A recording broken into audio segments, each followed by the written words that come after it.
Pemirsa, terima kasih Anda masih bersama kami di Top Issue. Pak Nursi, tadi kita sudah simak apa yang disampaikan oleh Gus Ipul, sebelumnya juga Pak Natsir sampaikan. Jadi setelah hasil dari PPATK, Kemensos saat ini sedang melakukan verifikasi dan juga validasi. Nah, apakah itu cukup agar betul-betul ya Bansos bisa tepat sasaran? Yang pertama kita pisahkan dulu problem judol sama problem efektivitas Bansos ya. Buat saya judol itu kalau memang pemerintah punya keinginan kuat, tekad yang kuat, seluruh situs judol itu mati, nggak ada bisa lagi, gampang. Ini persoalan pokoknya adalah itu berarti pemerintah masih setengah hati untuk menutup situs-situs judol, itu dulu satu. Yang kedua soal efektivitas dengan istilah tadi verifikasi dan validasi. Ya. Yang saya tahu sejak yang namanya BLT dimunculkan lewat loan agreement pemerintah Indonesia dengan Bank Dunia, lalu muncul juga nama Pemilih Hope Program namanya yang kemudian diterjemahkan sebagai program keluarga harapan, itu selalu berantakan. Masalahnya di mana? Masalahnya tidak pernah ada data yang akurat, aktual, relevan, dan signifikan. Tapi kan sudah ada data yang jadi satu, DTSN. DTSN. Data Tunggal Sosial Nasional. Ya. Sumbernya BPS. Cara BPS memperolehnya sensus atau survei. Kalau sensus bagaimana, kalau survei kayak apa. Nah, secara akademik memang kita bisa terima. Tapi dalam pembelajaran ternyata terbukti gitu ya, bahwa data yang dipakai dari BPS selalu memunculkan ketidakakuratan. Contoh sederhana, kalau kita bicara kemiskinan dengan indikator katakan 500 sekian ribu, dia akan berbeda berhadapan dengan tempat lain. Sehingga ketika kita bicara tentang kemiskinan, di satu tempat, belum tentu di tempat lain juga miskin. Nah, sekarang indikator kemiskinan yang bisa meratakan nasional, katakan 565 ribu atau whatever berapalah gitu ceritanya gitu.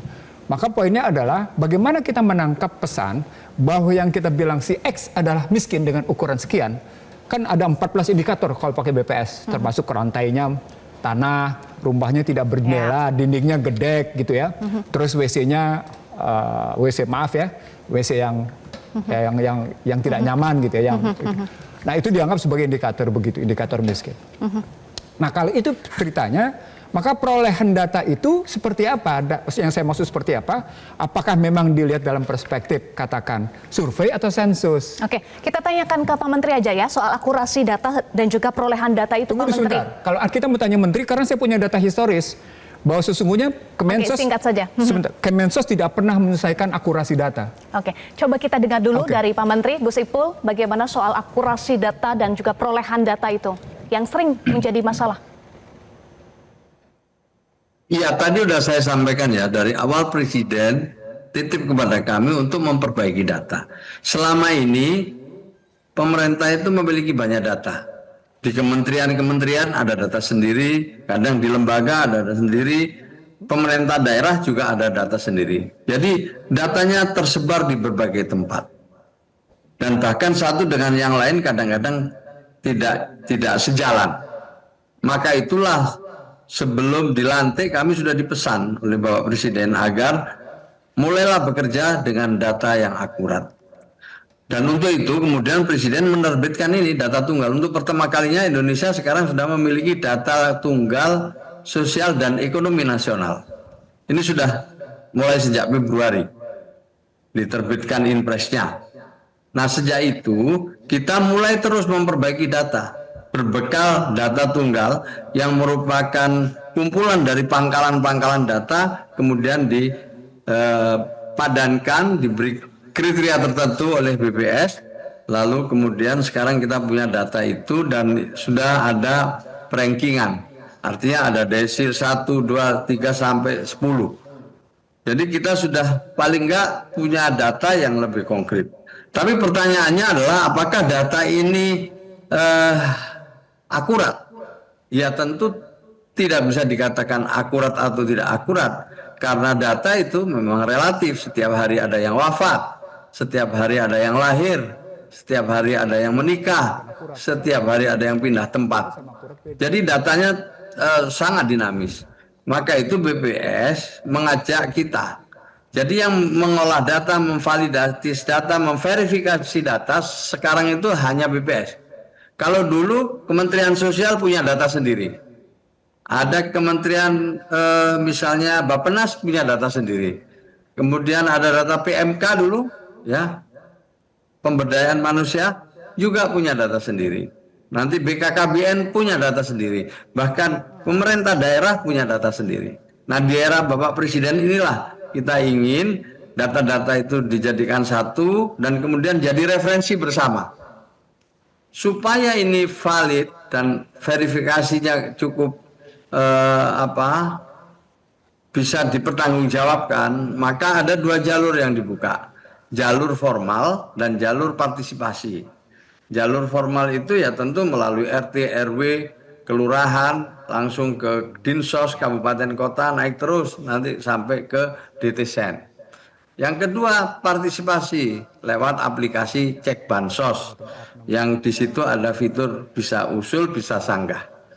Nah, dengan cara inilah kita sebenarnya ingin terus memperbaiki data dan ingin melibatkan masyarakat, dan pelan-pelan sekarang lagi dirancang satu aplikasi yang mengajak penerima bansos itu juga aktif.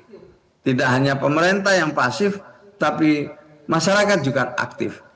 Aktifnya masyarakat itu membantu kita semua agar kita memperoleh data yang akurat itu.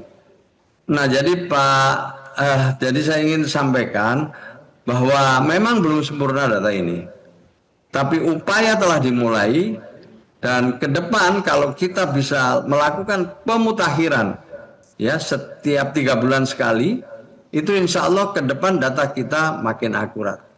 Apakah data kita ini survei atau ini tadi disebut Survei atau sensus, Gus Ipul? Halo, survei atau sensus, Gus Ipul? Tadi ya, survei atau sensus, ya. Dulu pada dasarnya dimulai dari sensus. Mungkin terakhir sensus itu nggak salah tahun 22. Nah, ini BPS sedang merencanakan untuk sensus. Tapi sebelum sensus bisa dimulai, kita bisa mulai dengan verifikasi, validasi dengan sumber daya yang dimiliki oleh Kementerian Sosial maupun oleh BPS, melakukan ground check. Atau yang kedua tadi, mengajak masyarakat untuk turut berpartisipasi. Baik, ya kita akui aja lah bahwa memang dulu data kita yaitu kadang-kadang berasal dari titipan-titipan yang itu membuat tadi ada ketidaksesuaian. Udah disadari itu, maka kita ingin ke depan lebih baik. Salah satu di antaranya ya kita koordinasi dengan PPATK ini. Itu Mbak. Baik, Gus Ipul, berbagai perbaikan seperti data tunggal sosial ekonomi nasional, kemudian upaya pemutakhiran 3 bulan sekali termasuk melibatkan masyarakat. Apakah itu cukup? Tidak. Pertama, kenapa saya bilang tidak cukup? Yang disebut oleh Gus Ipul tadi modelnya model top down bottom up namanya. Dalam konstruksi top down bottom up itu terpulang nanti siapa yang tokoh masyarakat di situ. Nah, tokoh masyarakat di situ itu bisa bertindak subjektif. Irma misalnya dapetin bukti, kepala desa bisa nyatain keluarganya sebagai miskin, padahal nggak miskin. RT, jangankan di daerah, di Jakarta aja kita bisa menemukan RT, RW yang mengaku saudaranya miskin, padahal nggak miskin, dimasukin kemudian sebagai penerima bansos. Nggak usah di luar Jakarta deh, di Jakarta aja kayak gitu. Jadi artinya ketika mencoba mengambil data top dan bottom up, problematiknya adalah tingkat kejujuran orang-orang yang ada di lapangan. Nah, kalau sudah sampai kejujuran, kita tahu kejujuran barang langka di negeri ini. Maka ketika bicara tadi seperti Puan bilang validasi, problem validasi itu menggambarkan bahwa metode validasi dia bergantung pada verifikasi. Jadi jangan langsung verifikasi validasi. Jadi ada metodenya sesungguhnya. Kalau Anda langsung bicara verifikasi sama validasi, Anda melompati kunci awal, konfirmasi. Apakah benar seorang Eva ini adalah begini? Itu profiling Eva dikonfirmasi dulu. Baik. Baru kemudian diverifikasi, dicek lagi, baru dicek lagi sampai pada validasi rekeningnya dia bener apa enggak gitu sampai tahapan-tahapan itu mesti dipenuhi dalam rangka tingkat akurasi. Yang Gus Ipul bilang tadi ini ada orang mati, itu bukan soal akurasi, itu aktualitas. Nah, di sana terbukti bahwa yang namanya akurasi, aktualitas berhubungan dengan dua hal lagi, relevan dan signifikan. Anda nggak relevan dan signifikan sebagai orang miskin karena Anda tidak termasuk dalam. Misalnya tadi disebut sama yang namanya Nasir bahwa ada rekening sampai 20 juta saldonya, 5 juta. Itu tidak relevan dan signifikan lagi, mestinya dibuang sudah langsung. Baik. Itu contoh sederhana. Itu on the table loh, masih di atas meja. Apalagi kemudian kita konfirmasi tentang siapa pemilik 20 juta itu gitu misalnya. Nah, sehingga keluar kata-kata validasi yang tidak pada tempatnya. Menurut saya kata-kata Puan menyatakan validasi itu tidak pada tempatnya. Dia tidak mengerti bagaimana metodologi penelitian itu.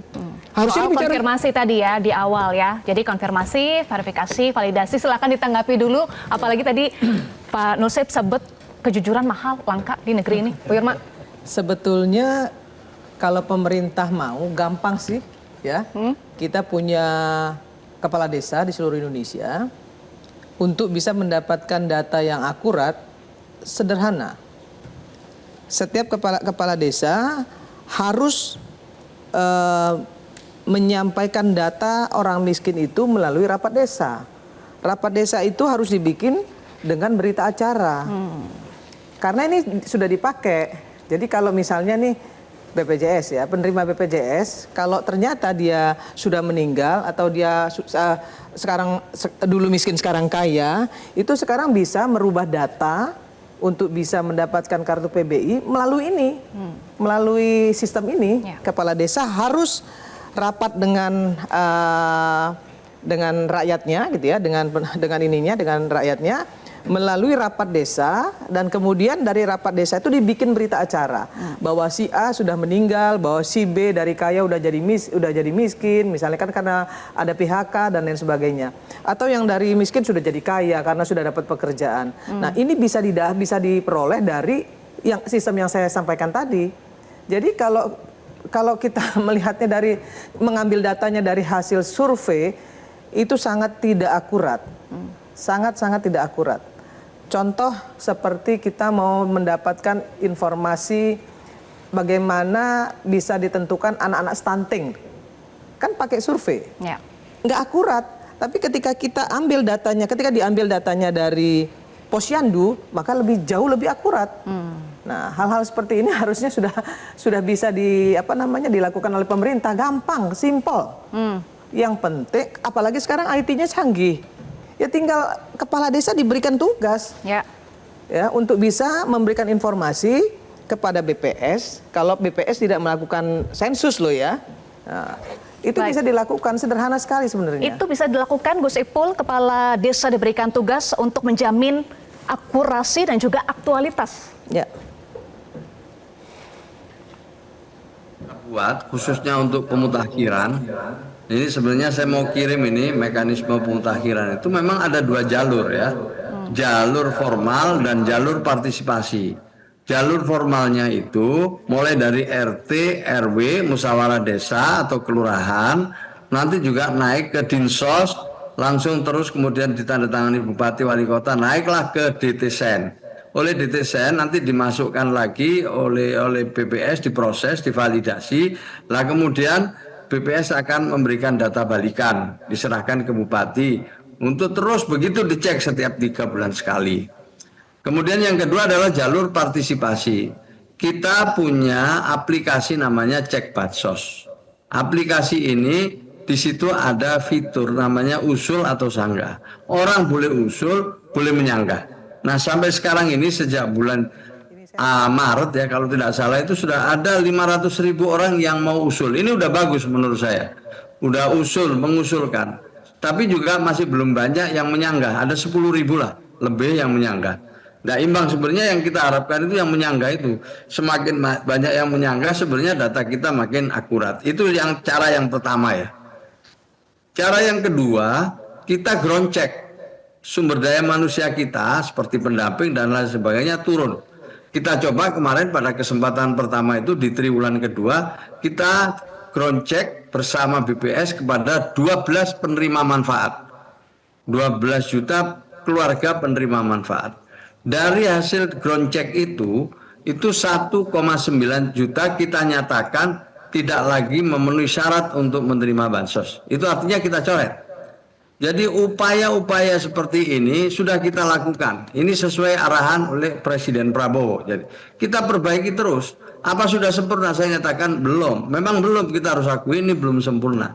Tapi kalau kita bersama-sama melakukan verifikasi dan validasi setiap 3 bulan sekali, terus-menerus, dan yang diberi mandat tunggal yaitu BPS, ya otomatis nanti kita itu akan memperoleh data yang masih akurat, makin akurat. Yang berikutnya soal kriteria, ya kita bisa berdebat lah soal kriteria siang malam, bisa seminggu, bisa 2 minggu, bisa 3 minggu.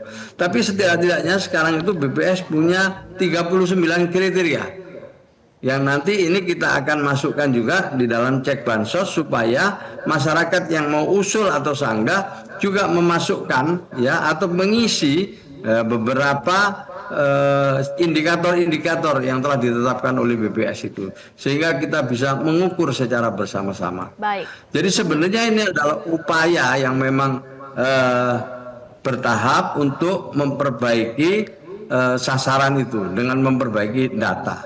Kita terus-menerus ini siang malam sampai kita ke PPATK ini, dan kita yang menyerahkan. Bukan kita disuruh orang, atau memang kita ingin menyerahkan, dan itu atas izin Presiden, kita yang punya inisiatif untuk supaya diperiksa ya penerima bansos kita ini, karena yang menerima bansos ini jauh sebelum saya jadi menteri, sudah bertahun-tahun, apalagi yang tadi disebut PKH.